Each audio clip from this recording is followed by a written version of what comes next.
Republik Korea atau Korea Selatan merupakan sebuah negara yang terletak di Asia Timur. Sebutan Korea diambil dari nama dinasti Korea yang terkenal, yaitu Goryeo. Goryeo sendiri menamai negerinya dari kependekan salah satu kerajaan Korea, Goguryeo. Dalam bahasa Tionghoa dilafalkan Gaoli. Penyebutan itu menyebar kepada pedagang Timur Tengah dan lama-kelamaan menjadi Korea. Negara Korea mendapat julukan sebagai negeri ginseng. Seoul merupakan ibu kota sekaligus kota terbesar di Korea Selatan. Kota ini memiliki populasi sekitar 9,8 juta jiwa. Korea Selatan merupakan sebuah negara kesatuan yang berbentuk republik dengan sistem pemerintahan presidensial. Korea Selatan berbatasan dengan Korea Utara di sebelah utara, Laut Jepang di sebelah timur, Selat Korea di sebelah tenggara, serta Laut Kuning di sebelah barat. Korea Selatan memiliki luas wilayah sekitar 100.210 km persegi. Jika dibandingkan dengan luas wilayah yang ada di Indonesia, yaitu lebih kecil daripada Provinsi Papua Barat seluas 103.000 km persegi. Jumlah penduduk negara Korea Selatan yaitu 51.780.000 jiwa. Bendera Korea Selatan atau Taegukgi adalah bendera nasional Republik Korea. Bendera ini memiliki 3 bagian, yaitu latar belakang putih, taeguk merah dan biru di tengah-tengah, dan 4 trigram hitam di setiap sudut bendera. Latar belakang putih adalah warna tradisional Korea. Warna putih melambangkan kedamaian dan kemurnian. Lingkaran di tengah berasal dari filosofi Yin dan Yang dan melambangkan keseimbangan alam semesta. Bagian biru melambangkan kekuatan kosmik negatif dan bagian merah melambangkan lawan kekuatan kosmik yang positif. Trigram bersama-sama melambangkan prinsip gerakan dan harmonis. Setiap trigram melambangkan salah satu dari 4 elemen klasik. Lambang negara Korea Selatan terdiri atas lambang Taeguk, simbol yang terdapat pada bendera Korea Selatan, dikelilingi 5 mahkota bunga bergaya stilasi dan pita bertuliskan Republik Korea. Daehan Mingguk, nama resmi Korea Selatan dalam aksara Hangul. Lambang Taejitu melambangkan perdamaian dan keselarasan. 5 mahkota bunga melambangkan bunga nasional Korea Selatan, yaitu bunga sepatu putih. Lambang ini pertama kali digunakan pada tahun 1963.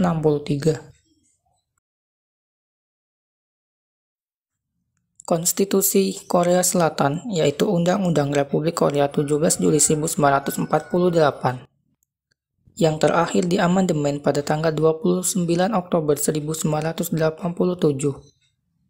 Semboyan negara Korea Selatan yaitu Hongik Ingan, yaitu berilah manfaat untuk seluruh umat manusia. Negara Korea Selatan merupakan negara yang berideologi demokrasi liberal. Sejarah Korea Selatan secara resmi dimulai ketika pembentukan negara Korea Selatan pada 15 Agustus 1948. Setelah penjajahan Jepang di Korea berakhir karena kekalahan Jepang pada Perang Dunia II tahun 1945, Korea dibagi menjadi 2 wilayah berdasarkan garis 38 derajat lintang utara, sesuai dengan perjanjian yang diadakan oleh PBB. Uni Soviet di bagian utara dan Amerika Serikat di bagian selatan. Uni Soviet dan Amerika Serikat tidak berhasil mencapai kesepakatan mengenai implementasi penyatuan Korea. Hal ini mengakibatkan pembentukan pemerintah yang terpisah dengan masing-masing pemerintah mengklaim memiliki wilayah resmi atas seluruh Korea. Sejarah Korea Selatan dalam perkembangannya diwarnai oleh pemerintahan yang demokratis dan otokratis secara bergantian. Republik pertama yang awalnya diklaim sebagai pemerintahan yang demokratis, lama-kelamaan menjadi otokratis hingga akhirnya jatuh pada tahun 1960. Republik kedua yang benar-benar demokratis harus dijatuhkan oleh rezim militer yang otokratis dalam waktu yang singkat. Republik ke-6 merupakan pemerintahan yang stabil dan menganut asas demokrasi liberal. Deklarasi Kairo pada bulan Desember 1943 oleh Sekutu yang tergabung atas Inggris, Cina, dan Amerika Serikat menyatakan bahwa Korea akan dibebaskan dari penjajahan Jepang dan akan menjadi negara merdeka pada waktunya. Pada tanggal 15 Agustus 1945, Jepang menyatakan penyerahan tanpa syarat kepada tentara sekutu, dan kemerdekaan yang telah lama diharapkan rakyat Korea akhirnya tiba. Pada hari itu, para pemimpin negara termasuk Yoon Un-heong membentuk komite persiapan untuk pendirian negara Korea. Namun, Amerika Serikat memiliki rencana untuk membagi semenanjung Korea sepanjang paralel ke-38 menjadi dua zona operasi militer untuk Amerika Serikat dan Uni Soviet. Lebih lanjut, rencana Amerika Serikat sebenarnya adalah bukan menjadikan Korea negara merdeka segera mungkin. Malahan, Roosevelt ingin menjadikan Korea sebagai negara di bawah perwalian sekutu selama 35 tahun setelah bebas dari Jepang. Hal yang kembali menimbulkan kemarahan rakyat Korea terhadap sekutu adalah kebijakan Moskow pada bulan Desember 1945. Sekutu bertemu di Moskow dan membuat rencana pembentukan Komisi Gabungan Amerika Serikat Uni Soviet guna mendirikan pemerintahan di Korea dan mengendalikannya di bawah perwalian 5 tahun. Selama periode 1946 sampai 1948, otoritas Soviet memberikan dukungan penuh kepada pemimpin komunis Kim Il-sung. Sedangkan Korea Selatan saat itu dipimpin oleh Syngman Rhee, yang ditunjuk Amerika Serikat sebagai pemimpin pemerintahan sementara Korea.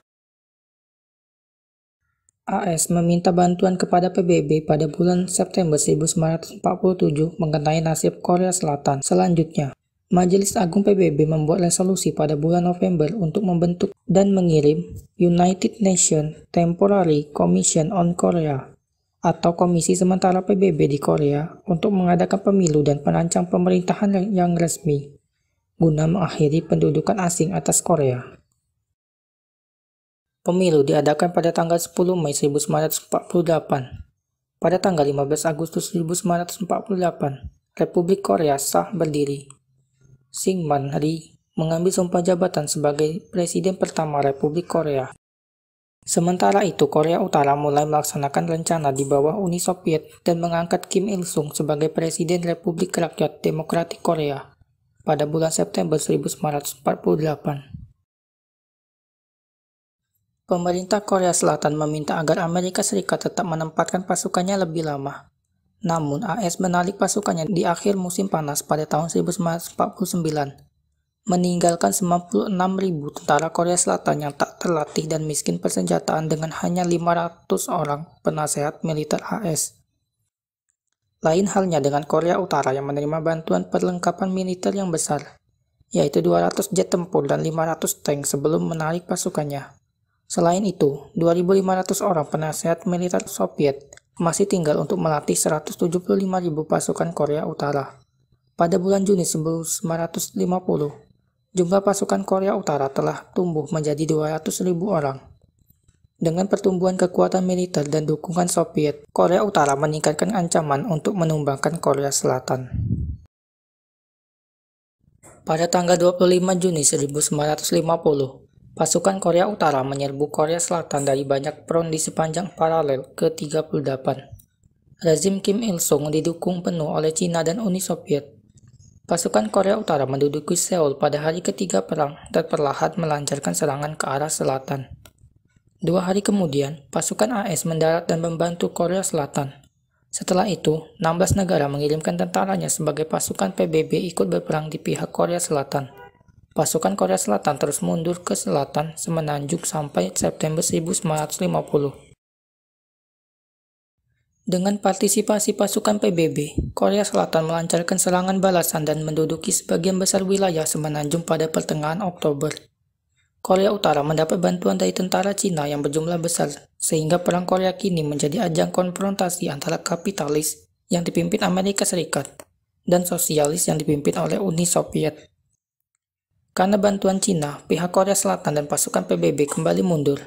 Kedua belah pihak mandek di sepanjang paralel ke-38 dan tidak mungkin lagi bisa bergerak maju. AS dan Uni Soviet mulai melakukan perundingan gencatan senjata dalam setahun selama perang. Namun, kedua pihak terus melancarkan serangan pada 2 tahun berikutnya demi ambisi memenangkan perang. Di akhir perang, total korban tewas mencapai 4,5 juta jiwa. Pada tanggal 25 Juli 1953, persetujuan gencatan senjata ditandatangani, walaupun Korea Selatan yang menginginkan pertempuran terus dilanjutkan untuk merebut seluruh semenanjung menolak menandatanganinya. Kedua pihak juga gagal menyetujui hubungan untuk berdamai. Hasil gencatan senjata adalah dijadikannya zona demilitarisasi Korea yang merupakan garis depan pertempuran sebagai tembok pembatas antar negara. Ambisi Korea Utara untuk menaklukkan Korea Selatan telah gagal. Sekitar 2 juta orang Korea Utara melarikan diri ke selatan. Perang yang dimulai oleh Korea Utara hanya membuat rakyat Korea Selatan menjadi semakin anti-komunis. Pada tanggal 19 April 1960, para mahasiswa melakukan demonstrasi besar-besaran di ibu kota Seoul sebagai bentuk protes terhadap upaya Presiden Syngman Rhee yang tetap mempertahankan kedudukan, karena melakukan kecurangan dalam pemilu yang telah dilakukan pada 15 Maret 1960. Presiden Rhee dan kabinetnya bubar dari Republik Pertama pada April 1960. Dua badan legislatif baru dari Majelis Nasional mengamandemen konstitusi dan memilih Yoon Po-sun sebagai presiden. Presiden Yoon menunjuk Chang Myon sebagai Perdana Menteri. Dengan begitu, berdirilah Republik Kedua pada bulan Juli 1960. Pemerintahan yang baru dan Partai Demokrat yang berkuasa masih belum mampu untuk meningkatkan kondisi perekonomian, menunjukkan kepemimpinan politik atau mengendalikan pengaruh komunis di Korea Selatan. Takut akan ancaman yang semakin sering dari Korea Utara, Jenderal Park Chung-hee melakukan revolusi militer pada tanggal 16 Mei 1961. Park Chung-hee yang mendirikan junta berhasil mengembalikan stabilitas sosial. Dua buah partai baru lahir, Partai Republik Demokrasi dan Partai Demokrasi Baru. Pada tahun 1979, Presiden Park Chung-hee terbunuh dan periode Republik keempat berakhir. Pemerintahan kemudian beralih ke tangan jenderal bernama Chun Do-hwan. Di bawah konstitusi baru, Jenderal Chun terpilih sebagai Presiden Republik kelima. Awal periode ini diwarnai dengan peristiwa pergerakan demokratisasi Mei yang terjadi di Gwangju. Republik ke-6 dimulai dari 1987 sampai sekarang. Mayoritas penduduk Korea Selatan tidak beragama, sekitar 46,6%, kemudian agama Kristen sekitar 30,1%, agama Buddha 21,9%, sedangkan 1,4% lainnya. Etnis Korea merupakan etnis mayoritas yang ada di Korea Selatan, sekitar 97,8%, sedangkan 2,2% lainnya. Bahasa Korea merupakan bahasa resmi yang digunakan di negara Korea Selatan. Bahasa ini menggunakan aksara Hangul. Angka tingkat melek huruf di negara Korea Selatan yaitu 100%. Mata uang Korea Selatan yaitu won. 1 won sebesar 12 rupiah. Sistem ekonomi yang diterapkan di Korea Selatan yaitu sistem ekonomi liberal. Sumber daya alam yang terdapat di negara Korea Selatan yaitu batu bara, tungsten, grafit, molybdenum, dan timbal. Negara Korea Selatan terdiri dari 9 provinsi. Provinsi terluas yaitu Gangwon, seluas 20.569 km persegi. Sedangkan provinsi terpadat yaitu Provinsi Gyeonggi, yang dihuni oleh 13.410.000 jiwa. Zona waktu di negara Korea Selatan yaitu GMT+9.